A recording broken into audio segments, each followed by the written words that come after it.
Hey loungers, Cole's here. Today I'm going to go through the forges for all the special weapons in Heroes vs. Hordes. Again, my goal with these is always to give you an understanding of what I think the best option in each forge are, so that you can go and make your own decisions in your own game state. There are three kind of game states that are very typical.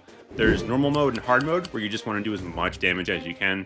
And then there's something like boss brawl and hero clash, where like you want to hit an elite or a very few number of horde for as much damage as you can. And then the third one is nightmare mode or dragon's tower or something where you want to increase the amount of disruption in your kit in order just to survive longer. And so you can choose forges based on those three scenarios. Choosing the right options in the forge can make all the difference, but I want you to decide what's best for you given your current game state, because the most fun part of Heroes vs. Hordes is making your own decisions. Alright, so let's hop into it. First off, we have the Dagger of Dawn. At level 1, you have Thunder Thrust or Eternal Flame. Because Dagger of Dawn is such a strong weapon, a lot of heroes will use this as their source of burn later in the game. At level 2, you can get cooldown or more damage to burning enemies. My general thought is you take cooldown early in the game, but once you hit the caps, you no longer need it, and you can switch over to the increased damage to burning. And then at 5, you either get projectile speed or damage to burning enemies. This is probably a wash. Projectile speed will have it spin around the map faster, and more damage is more damage, because in theory everything should be burning from Dagger of Dawn. Next up is Dagger of Dusk. At level 1, you either get more damage to elite enemies or more cooldown. Again, we're going elite enemies here unless you need the cooldown early in the game. At level 2, more damage to elite enemies and area of effect.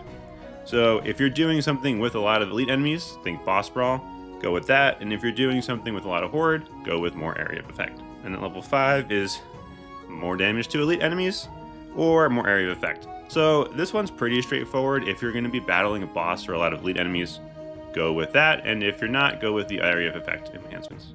Scrap Hammer. This is one where all of the levels of the forge impact the unevolved weapon. But let's take a look here. So pushback or projectile speed. So I'm probably going to go projectile speed here. The thing spins real slow without it, and so it would probably be helpful to spin faster. Crippling blows have a chance to slow enemies, and that's cool. Or stunning blows have a chance to stun enemies. It doesn't have a percentage on the stun. If you're getting slows from somewhere else in your build, like Mighty Boar, then you don't need crippling blows, and you can stay go for stunning blows. If you don't have slows elsewhere, then this is probably going to be a pretty decent chance. A 50% is a pretty decent chance for a slow. And then at 5, increase area by 20% and increase damage by 150, or gain a second Scrap Hammer. For this, you want to go double trouble and the additional Scrap Hammer. Hitting a horde with a Scrap Hammer is super important because it's so close to you that you want to try and hit as many as you can. And you're not really looking for it to increase damage. You just want to make sure that you're hitting something to keep them off of you. So I would go with double trouble personally, but again, you can decide based on your own game state. Dynamite Slingshot. I've heard great things about this. I don't have it. Level 1, you can either do chance to freeze or more area of effect. I think we're going chance to freeze here. At level 2, increase damage to frozen and slowed enemies, or explosions leave the enemy exposed. So this is one of the only places in the whole game you can get exposed. This level 2 talent is phenomenal.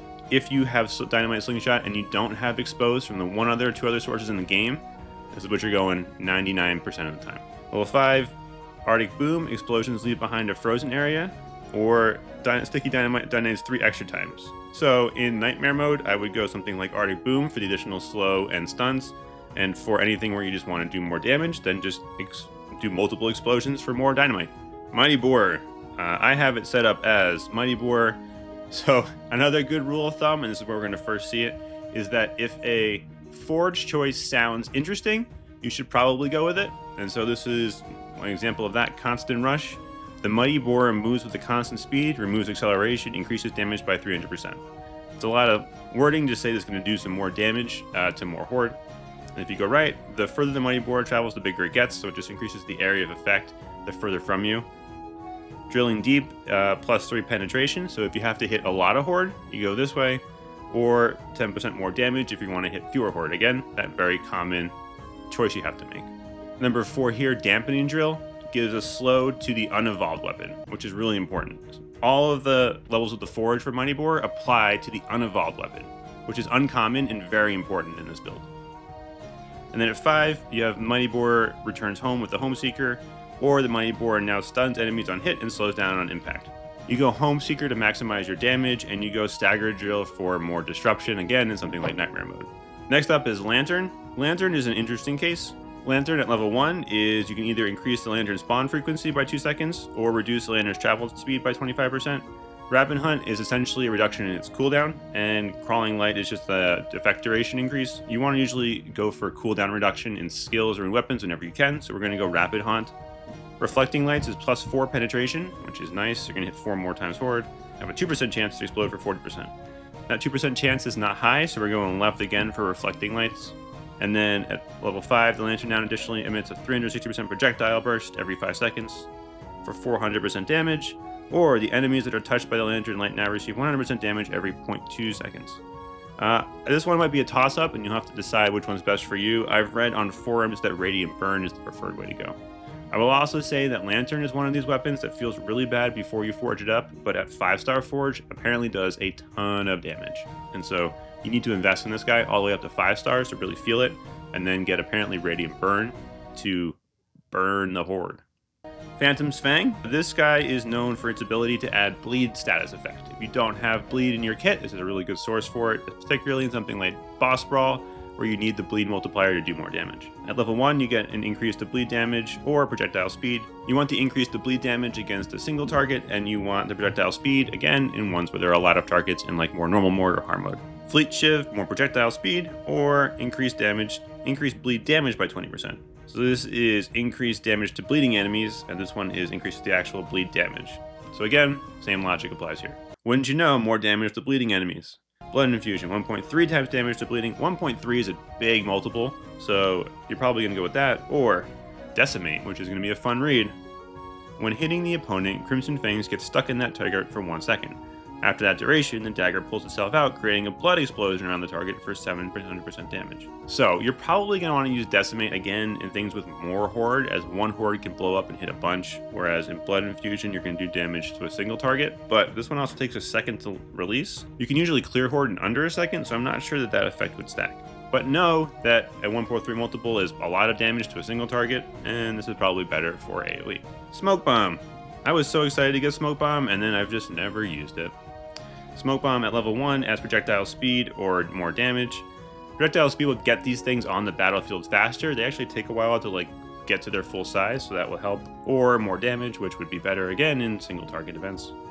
Smoke Cloud, more damage, or more area of effect. I would go Dense Smoke and more area of effect. Plus 50% is big, and they nerfed this a couple of patches ago, and you need to increase the area of effect. It's very small without the levels in the Forge.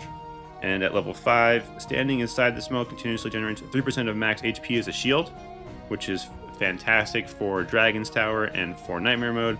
Or Pulsing Smoke emits electricity shocks every 0.5 seconds that deal 300% damage and have a chance to stun. Again, also good for Nightmare mode and for Dragon's Tower. Smoke Bomb is one of the best weapons for those modes when it's fully forged at 5 stars.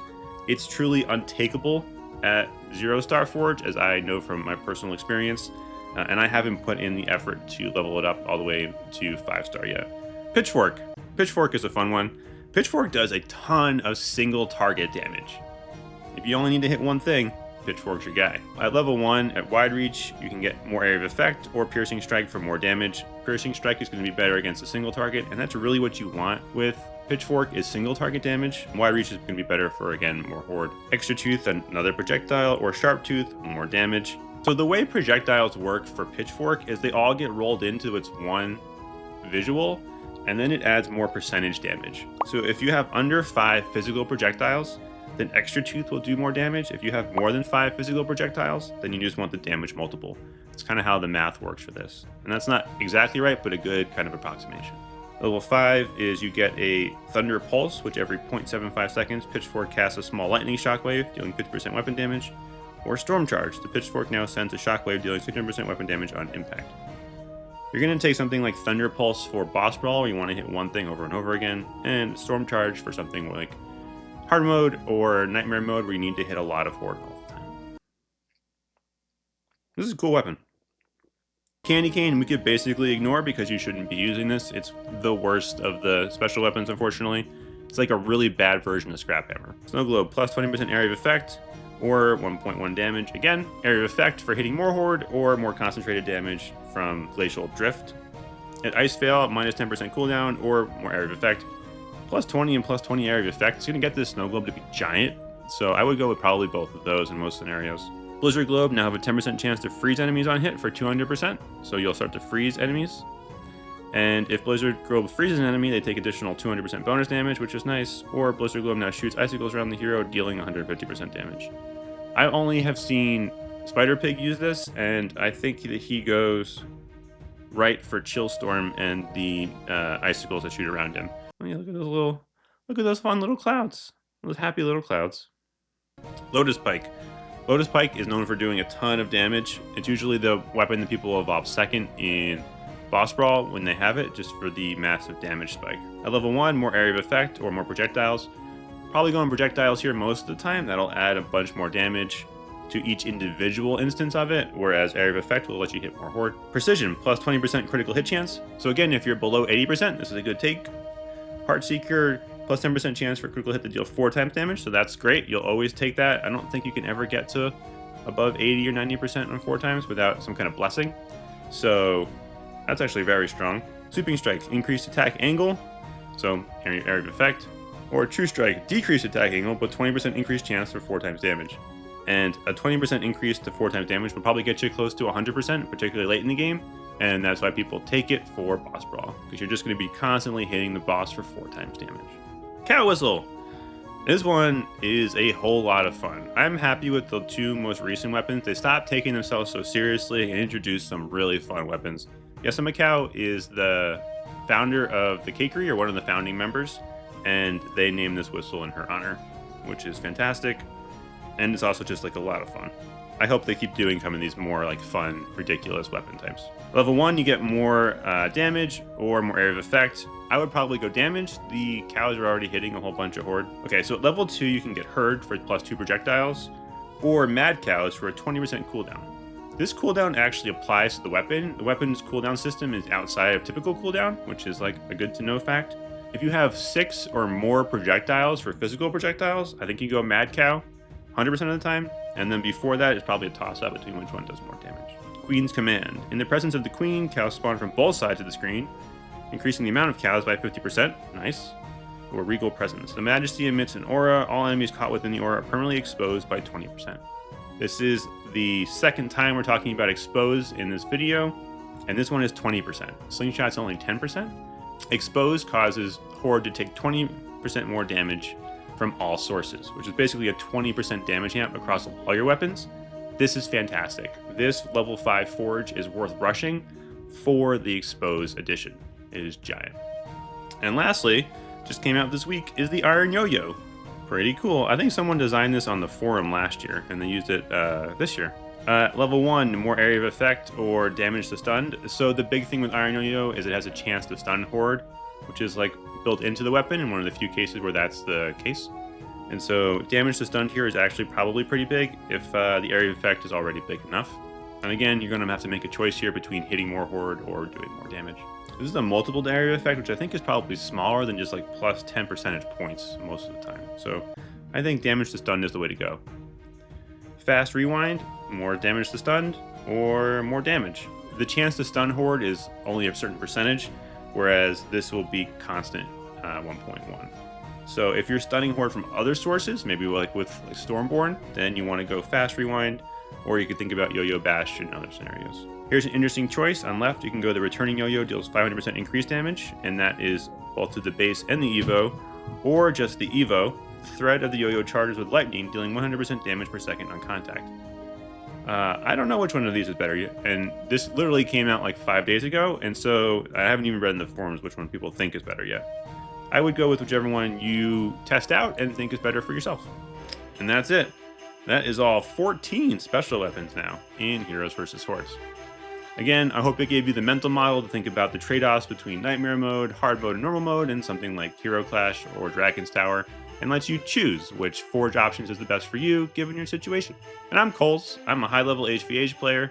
You can find a written version of this video on my website, hvhlounge.com. You can also join my Patreon, where you'll be entered for monthly giveaways for HVH content.